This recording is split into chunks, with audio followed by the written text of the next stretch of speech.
Hey you guys, what is up? It's Crow here. Okay, no. Hey guys, what's up? It's Mad Cat here. So, this video is going to be a little different for Rocket League. This will actually be my first episode on a comprehensive tutorial for people who play Rocket League on keyboard. I have close to 5,000 hours in-game with keyboard. I've used several keyboards.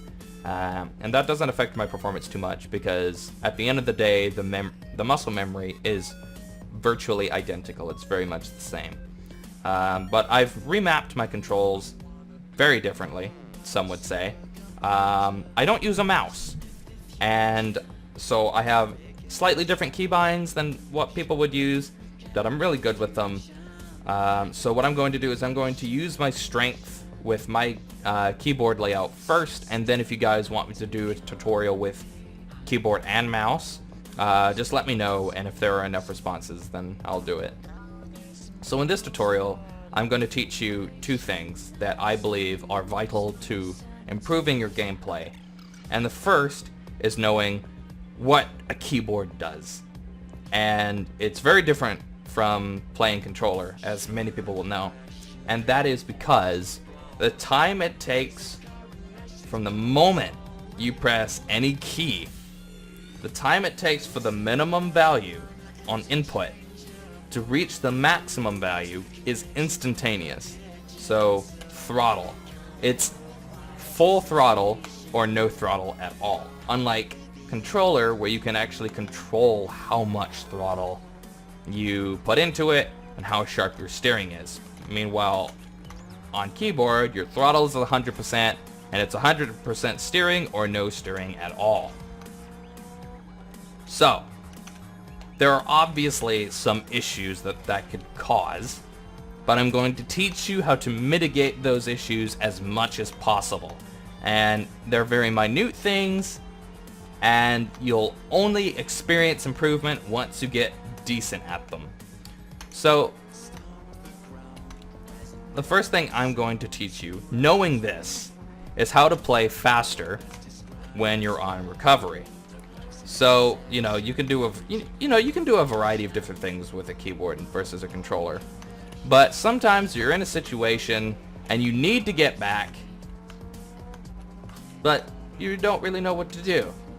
You don't know the best way to recover, and your recovery is a little slow. Okay, let's just admit it. Not everyone's good at recovery, and not everyone is good with rotation. What I'm going to teach you is something that will help with that.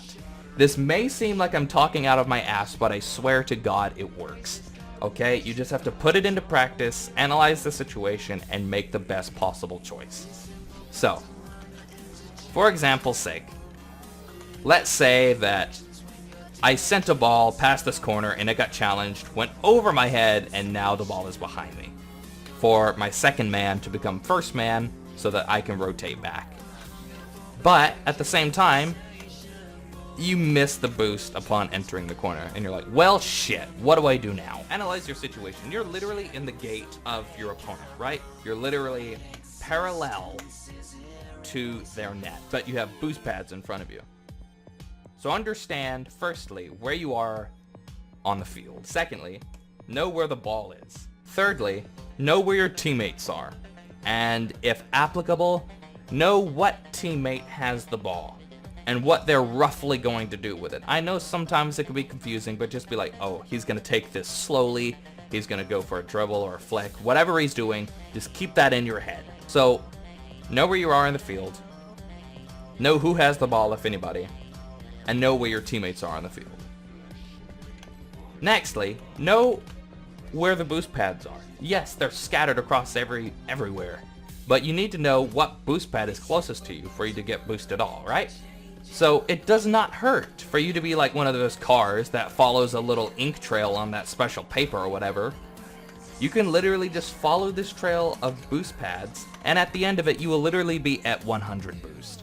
So that if you need to immediately become second man, you can do that, using boost or not. So now you're midfield, you're second man, and then with your boost, if your first man fails, you can challenge and score if you can. So it does not hurt at all to just follow the path and literally take all the boost. Even if you have to take a slightly weird path, like, I'll circle around again.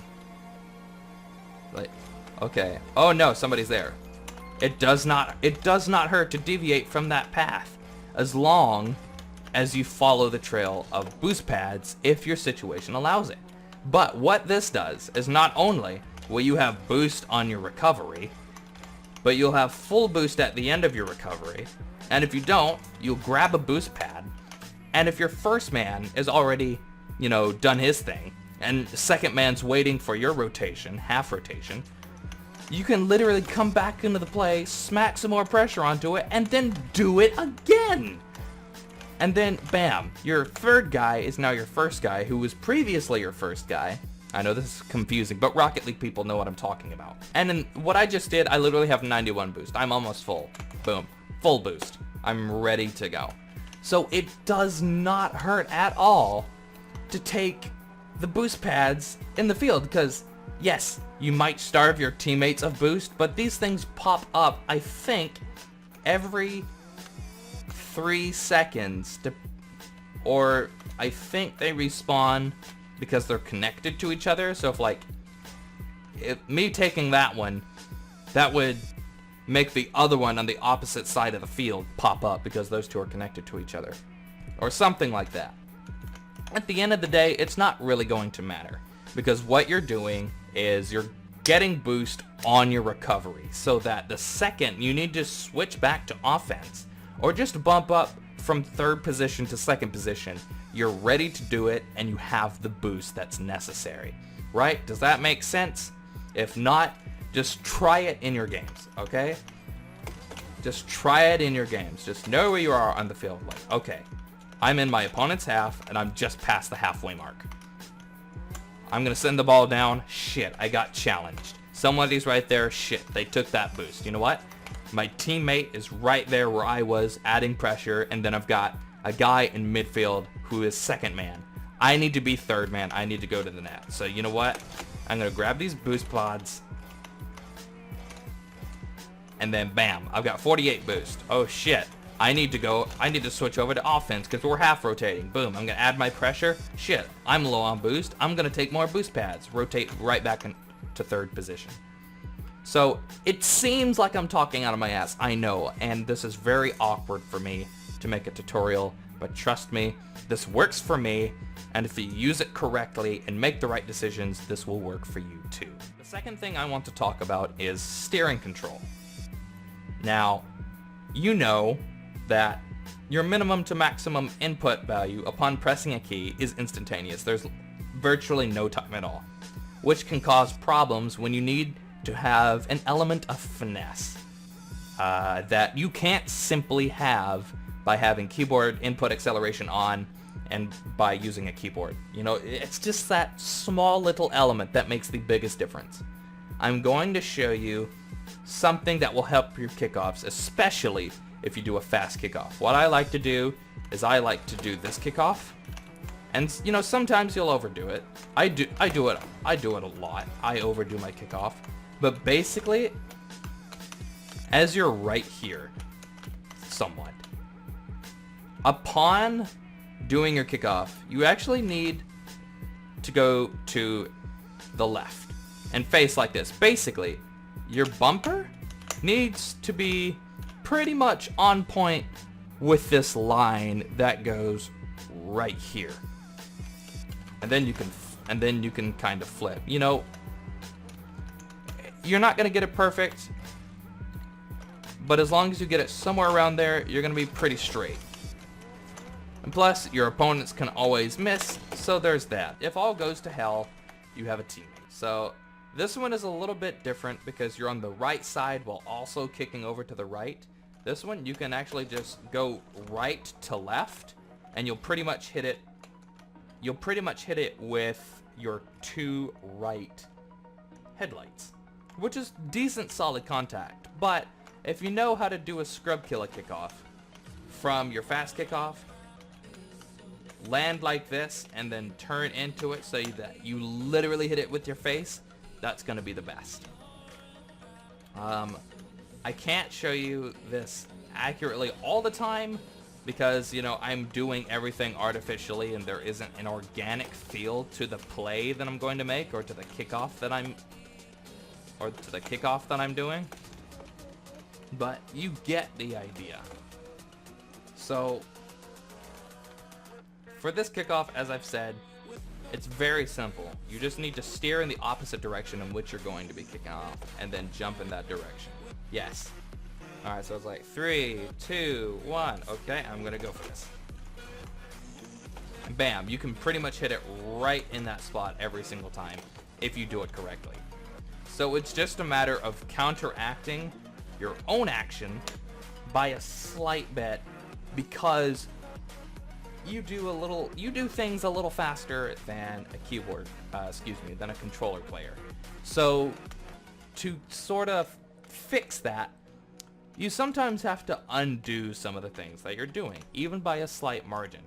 If you're going this way, you're gonna go that way every single time because there is no such thing as a quarter flip that goes like that on keyboard unless you turn in the air and then do it that way.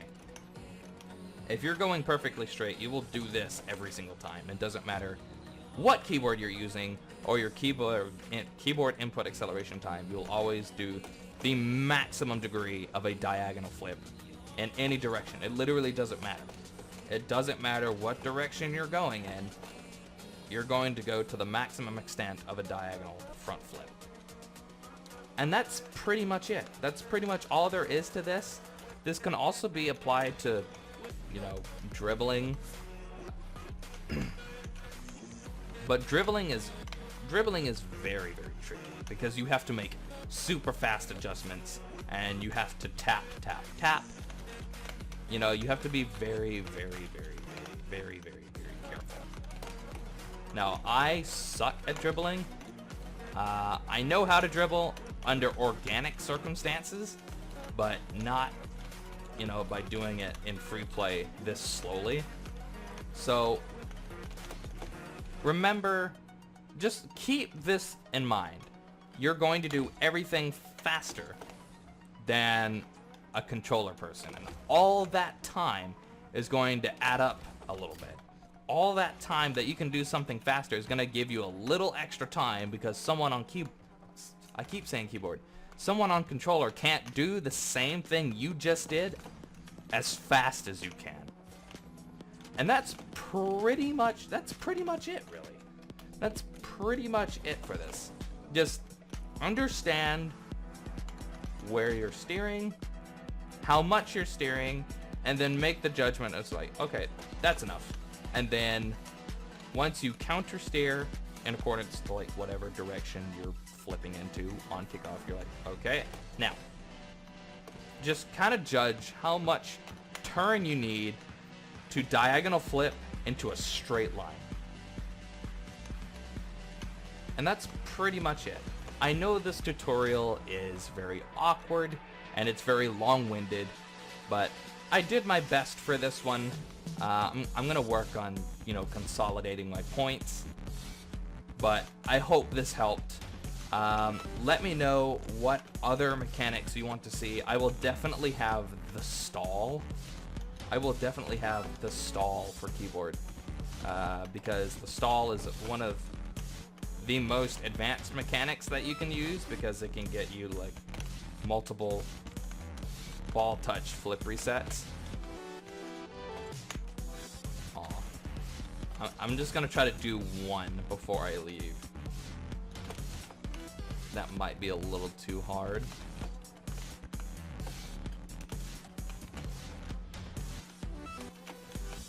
Problem, but I wanted to do it in free play.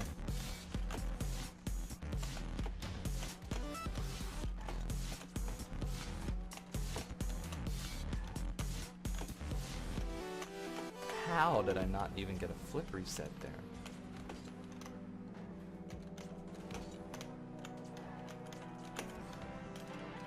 There we go. So yeah, I will be putting this... I know I didn't score it. It's really hard for me at the moment. Like I said, I'm doing everything artificially in free play, which is not something that I'm good with. But you know, I'll get better eventually. So I hope this awkward, long-winded explanation of these two things really helps you out. If you do like the series, definitely shoot that like button in the face with a pulse laser. Definitely lets me know that you like what you see, despite how shit at explaining it I am, and, you know, doing it as well. But thank you guys so much for watching. Thank you for the support, and I will see you in the next one. Mad Cat.